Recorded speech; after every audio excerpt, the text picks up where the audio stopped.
Buenos días. En marco al curso de Derecho Procesal Penal 2, vamos a trabajar nuestra semana correspondiente a la número 16. De ella trabajaremos la ejecución penal. Objetivo de clase: que el estudiante de la Universidad Rural de Guatemala, en su formación profesional, conozca de la ejecución penal y la aplicación del recurso de revisión en marco al proceso penal guatemalteco. Fase de ejecución penal. Es el conjunto de actos atribuidos a los órganos del Estado, facultados legalmente dentro de los límites establecidos por la ley y los reglamentos, a los pronunciamientos contenidos en los fallos o parte dispositiva de las resoluciones judiciales ejecutables recaídas en un proceso. Es importante tomar en consideración que el proceso o fase de ejecución da cumplimiento a lo que regula el artículo 5 del Código Procesal Penal, del cual evidentemente establecemos que efectivamente dentro de los fines del proceso vamos a encontrar la averiguación de la verdad, la identificación de quién pudo haber cometido el ilícito y demás, pero a la conclusión de ese artículo vamos a identificar que efectivamente va a corresponder también en el proceso penal a ejecutar la pena. Y esto es importante porque en la ejecución de la pena o en la fase de ejecución se le va a dar cumplimiento a la sentencia que ha quedado firme y que ha emanado del tribunal de sentencia.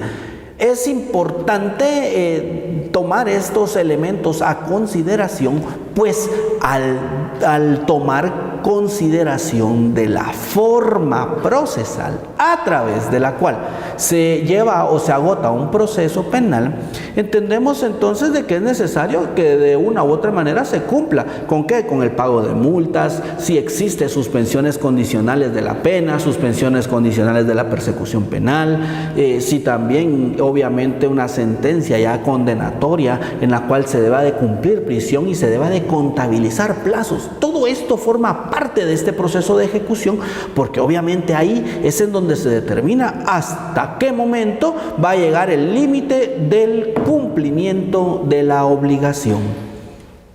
La regulación legal se va a regular en los artículos 19 y 203 de la Constitución Política de la República de Guatemala y en los artículos 3, 7, 51, 492 y 506 del Código Procesal Penal. Es importante tomar en consideración que el marco de esta ejecución es efectivamente dar cumplimiento a la pena impuesta. Pero aquí viene un aspecto importante, y este aspecto va a derivar de los beneficios penitenciarios, y es aquí en donde también entra el marco de la ejecutoriedad. Los beneficios penitenciarios son otorgados a los reos condenados por sentencia firme, quienes tendrán derecho de conformidad con el delito que hubiesen cometido y previo al cumplimiento de los requisitos y formalidades especiales. Para el efecto vamos a identificar los siguientes beneficios penitenciarios. Número 1, vamos a encontrar el incidente de redención de pena por estudio y trabajo útil y productivo. Y 2, el incidente de libertad anticipada. Ya vamos a hablar de estas dos figuras importantísimas totalmente, y de los cuales identificamos lo siguiente. En el incidente de redención de penas por estudio y trabajo, es un beneficio el cual es solicitado dentro de la población carcelaria y tiene como fin principal redimir mediante la educación y el trabajo útil y productivo las penas privativas de libertad impuestas en sentencia firme, incluyendo la proveniente de la conversión de la pena de multa. La redención de penas será de un día por cada 2 días de educación o trabajo útil y productivo, o uno de educación y uno de trabajo. Esto se regula en los artículos 70, 71, 72, 73 y 74 de la Ley del Régimen Penitenciario, decreto 33-2006. El incidente de redención de penas definitivamente tiene límites, y es que no puede ser otorgado en los límites que a continuación vamos a identificar, por quienes mediante el equipo multidisciplinario de tratamiento se les haya declarado delincuentes de alta peligrosidad social. 2. Quienes no observen buena conducta durante el cumplimiento de la condena, según lo indiquen los informes de la Subdirección de Rehabilitación Social. 3. Aquellos que traten de quebrantar la sentencia realizando intentos de fuga o evasión, lograren o no su propósito. Cuando en sentencia firme se haya resuelto la limitación de este beneficio, cuando el tipo de delito, la ley expresamente indique una prohibición de la redención de penas, y cuando el condenado tenga pendiente de resolver por autoridad judicial su participación en otros hechos delictivos.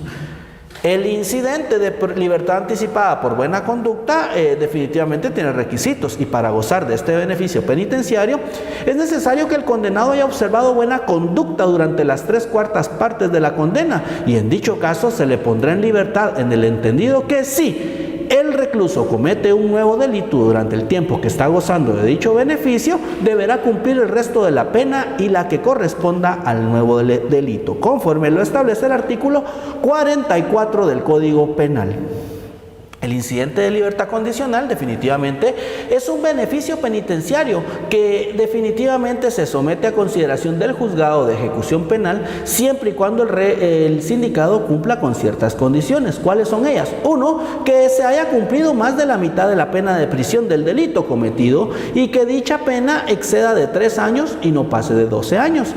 2. Que se haya cumplido las 3/4 partes de la pena de prisión impuesta y que no exceda de 12 años. Esto se fundamenta en los artículos 78, 79, 80, 81 y 82 del Código Penal. En ambos casos debe darse las circunstancias siguientes. Número 1, que el reo no haya sido ejecutoriado anteriormente con una sentencia por un delito doloso. 2, que el reo haya observado buena conducta durante su reclusión justificada con hechos positivos que demuestren que ha adquirido hábito de trabajo, orden y moralidad. 3, que haya restituido la cosa o reparado el daño en los delitos contra el patrimonio, y en los demás delitos que haya satisfecho lo posible la responsabilidad civil a criterio de la Corte Suprema de Justicia.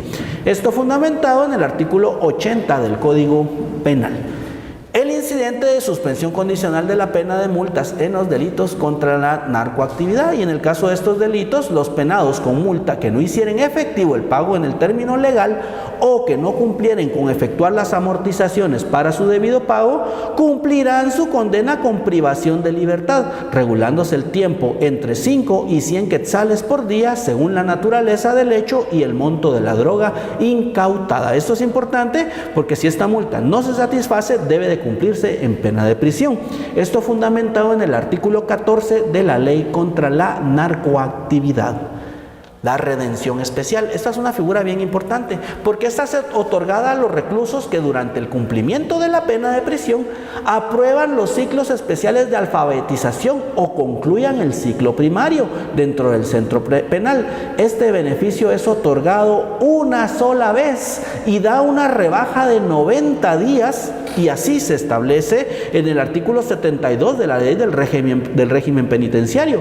Estos 90 días se van a reducir a la totalidad de la pena del sindicado, con lo cual puede gozar de una libertad con anterioridad.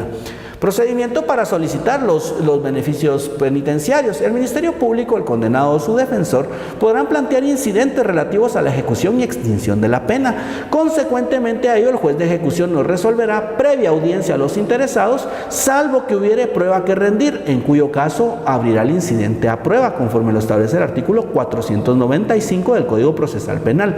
El trámite de los incidentes es el regulado en el artículo 150 bis del Código Procesal Penal, y para que se declare la procedencia por parte del juez de ejecución es necesario que la Subdirección de Rehabilitación Social de la Dirección General del Sistema Penitenciario remita al juez de ejecución todos los informes necesarios para la aplicación del beneficio solicitado. Posteriormente a que se han diligenciado los medios de prueba, el juez debe dictar el auto correspondiente en el cual que considere legalmente la procedencia o improcedencia del beneficio, y esto se regula en el artículo 2 de la Ley del Régimen Penitenciario. Bueno, finalmente vamos a hablar del recurso de revisión, y en este caso el recurso de revisión persigue la anulación de la sentencia penal ejecutoriada, fundamentado en los artículos 453 y su procedencia en el artículo 455. No hay plazo para su presentación. ¿Por qué? Porque va a motivar. Este recurso de revisión no es un recurso que no se considera como un recurso ordinario, sino que deben de haber motivos externos que hagan creer que es necesario el cambio del tipo penal o incluso de la sentencia ya ejecutoriada. La revisión se presenta por escrito ante la Corte Suprema de Justicia conforme lo establece el artículo 456 del Código Procesal Penal, y esta Corte decide si procede o no conforme lo establece el artículo 457. En la fase de instrucción, el tribunal dará intervención al Ministerio Público o al condenado y recepcionará la prueba conforme lo regula el artículo 458 del Código Procesal Penal. Luego viene la fase de audiencia, en la cual se van a presentar los alegatos correspondientes, y la fase de decisión. Si se declara sin lugar, obviamente continúa la pena, y en todo caso se declare con lugar, se procederá a anular la sentencia conforme lo establece el artículo 460 del Código Procesal Penal. Los efectos se regulan en el artículo 462 de la misma norma. Bueno, al haber concluido con nuestra respectiva clase, vamos a realizar una serie de preguntas que deberán ser contestadas oportunamente. ¿Cuáles son las condiciones que se deben cumplir para otorgar la libertad condicional? 2. ¿En qué consiste la redención especial en cumplimiento de la pena? 3. ¿En qué vía procesal se tramitan los beneficios procesales? 4. ¿Cómo se contabilizan los beneficios procesales por trabajo y educación? 5. ¿Qué sucede si el sentenciado incumple la libertad anticipada por buena conducta? Muchas gracias por su atención. Tengan un excelente fin de semestre. Hasta la próxima.